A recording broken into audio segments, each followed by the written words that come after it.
mutants. They're dangerous. Fear, shame. Hey, how you guys doing? I hope you guys are doing great, fine, all that good stuff. Let's just get right into it because I'm pretty sure you guys already know what this video is about. But anyways, today we're going to be talking about the movie New Mutants. If you do not know what New Mutants is, New Mutants is New Mutants are.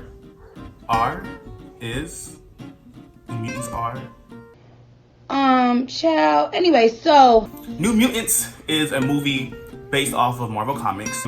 Mutants are beings in the Marvel comic universe that at the age of, I think, 13, usually their powers develop genetically inside their body, and they have the X gene. The X gene gives them different abilities. You have people who control ice, people that can phase through walls, people that can control weather, and even people that can make claws come out of their fingers. So, yeah, basically that's what the mutants are.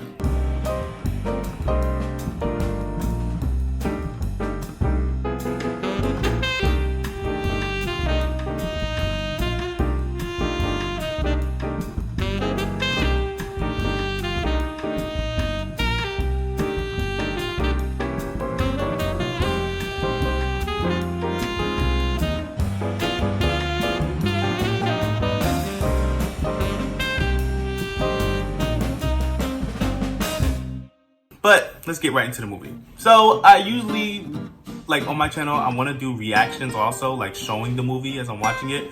Couldn't do that this time because I had to go to the movie theaters to watch this movie. So the movie is really good on some parts. On some parts, not so much. Let's talk about the characters. Ooh, excuse me. So let's talk about the characters. The characters we have are Illyana Rasputin, and her name or super name or whatever is Magic. I actually like this character a lot in the comics. In the movie, I will say her powers are still amazing and like awesome. They did a great job in portraying that. But just her whole attitude in this movie was a very annoying one. Just agitating as heck. I don't know what else to say for that. But she's a character in the group, and her abilities are like teleportation. She can create portals, go to different dimensions. She can make magical weapons. I'm sorry for any noise in the background because I have siblings. But anyway, yeah, so she has a few different abilities, and she's a really cool character. The next character we have is Danielle Moonstar, which is the main character. I actually really liked her. She was very sweet and she was very nice, and she is Native American. Cool, right? And her abilities are kind of like whatever she dreams, it manifests into real life, which is very interesting. I think that was the most cool ability that I've seen in a while, you know, for superheroes and comics and stuff like that. But it's very cool to me how in the movie they were very like tripped out and like, what's going on with us? What are all these things we're seeing? Where is it coming from? Who's doing this? And then halfway through, it's like, is it her? Because they couldn't figure out what her powers were. Of course, the audience, we already knew what it was, but it was very cool to see just the characters' breakdown of trying to figure out what it was, and her even trying to figure out what was going on, and you know, them finding out that her abilities were that she was bringing their nightmares to life. Our next characters are Sunspot and what's his name? Is it Cannonball? Yeah. Our next characters are Sunspot and Cannonball. They're like the two males of the group, and they're pretty cool. Cannonball, his story, I will say I like that they fleshed his story out a little bit more than I thought they were going to, with the part of him killing his father with his abilities and how he just really like hated himself and just had that type of anger towards his powers and towards himself because of that. And he just really felt like he belonged to be in this facility, to just go through whatever he was going through. And I really like the fact that they gave him that type of story arc to eventually, I will say that they kind of fell flat at the end and showing us him overcoming it. They did show us him overcoming it, but they could have showed us a little bit more of the emotional aspect of him overcoming it and having acceptance of it. They just had to like, this is happening right now, jump into the fight, you're gonna have to accept it, that's it, you know? But yeah, that was something cool that I really liked about Cannonball. Sunspot, his character, I will say they didn't really flesh too much out with him. Sunspot, if you don't know, he's a character that can like cover his body in fire. or dark matter.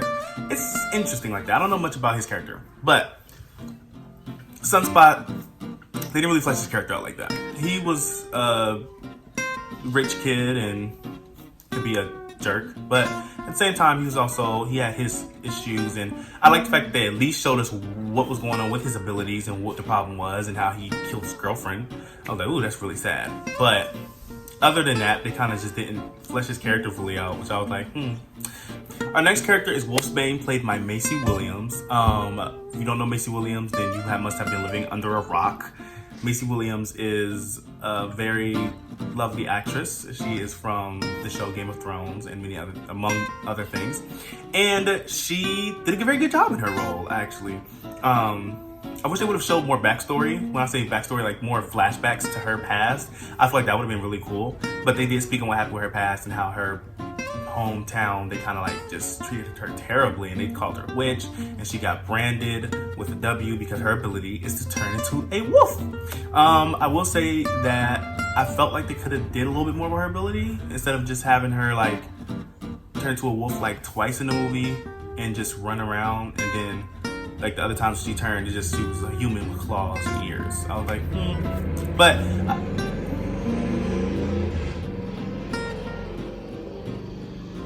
But yeah, they did have some very cool they did have some very cool scenes with her though that I really liked. With especially when she scratched that lady up at the end. I was so happy. I was like, gosh, get that out the way, because that lady was really pissing me off with.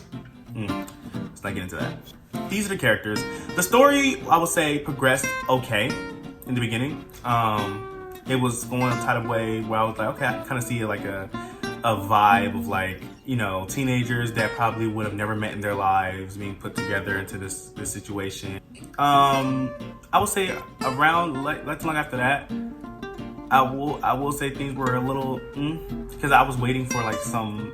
I'm not a person that's like everything needs to be action or anything. I love stories, but I was kind of waiting for either more backstory to each of them, which they kind of spread it out throughout the film. I would have liked it like more so, I would say closer together, and also fleshed out a little bit more. And to see some more action would have been nice, But other than that, I will say everything for this movie was actually pretty good. I really enjoyed it. I enjoyed half of the characters. Like I told you, I always loved Magic. I just didn't enjoy a lot of the attitude they gave her in this. I remember thinking, I'm about to beat this bitch up. But after Magic, Danielle was probably my second favorite. I really loved how I really love how they gave her story like a full circle thing. And it was, for me, the problem with I know a lot of people have a problem with the fact that it was so obvious. Like, oh my God, yes, the bear that destroyed her village is the one that she created from her abilities. We can tell this from the beginning. Yes. But it's cool to just see it coming full circle. I will say that. That was something I was like, that's pretty cool to see it coming full circle. And my third favorite character is split between Cannonball and Wolfsbane, because I like the Cannonball's backstory a lot, and I like they fleshed out his emotional aspect. Not really at the end, but throughout the first parts of the film. As far as Wolfsbane, I just really like her character. I didn't like they didn't flesh out her backstory or her emotional aspect, but I did like the character. She was very nice, and she was very cool, and she had a very sweet personality. So it was like they each had one person had something that I liked and didn't like. Other person had something I liked and didn't like. So I was like, they kind of got that spot. And for me, Sunspot just really wasn't that much of a favorite at all, but he was cool.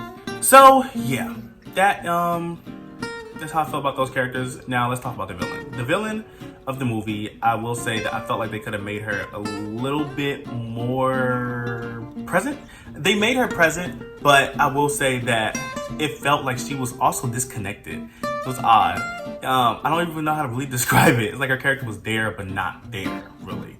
And also, it's like she didn't really feel like a villain at first. For me, it was just kind of like, I knew she was supposed to be the villain. I'm like, she doesn't really feel like a villain. She kind of just feels like a lady doing her job type of thing, And now when it got to the point where she wanted to kill Danielle, I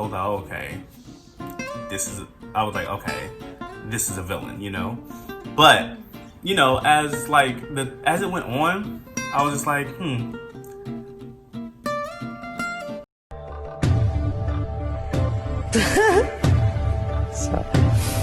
she like from the beginning, she just didn't really seem as bad as what she should have, you know, which I feel like they kind of came in too late on making her the villain. They kind of like tried to start off with this type of, oh, she's a bad person, but at the same time she's like trying to be cool. But they kind of had her personality a little mixed up in there. I will say it was a little odd. I didn't know how to feel about her character at first. Really, I still didn't all the way until the end. And when she pissed me off when she tried to kill one of the kids, and then I was like, then she tried to kill all of the kids, and I was like, okay, well you're evil, but. Before that, it was kind of like, you know. I would say, with the characters, the story, the villain, all these things put together, and just disclaimer, this movie is not made by Marvel Cinematic Universe or Disney. This movie is actually made by Fox. Disney just finally distributed it out because over all the times of them just pushing it back during the deals, they just wanted to get it out the way. This is, I think, the last of the Fox franchise of those type of mutant X-Men movies. But putting the story, characters, the villain, all that stuff together, I would say that the rating of this movie is a 7.0. It's just 7 points. 7 out of 10. It barely made it to a 7. It was about to be like a 6.5 type of thing. But as I paid attention to a few more things that I liked, I was like, I feel like they could have did a lot of things better, and I feel like they could have worked some more things out. But overall, you know, it was a pretty okay movie. I would say it was a fun time. If you go in not expecting anything, like have your expectations like not high or anything, you just go in like, I just want to go see a movie. So it's a fun time. It's a pretty fun time. It's a pretty good movie. With some issues, of course. But yeah, I had a very good time seeing it. I hope you guys enjoyed this review and this rating. And yeah, so have an amazing week. Thank you for coming to my channel if you did. And yeah, have an amazing week. Thank you for coming to my channel. And yeah, I guess that's about it. Signing off.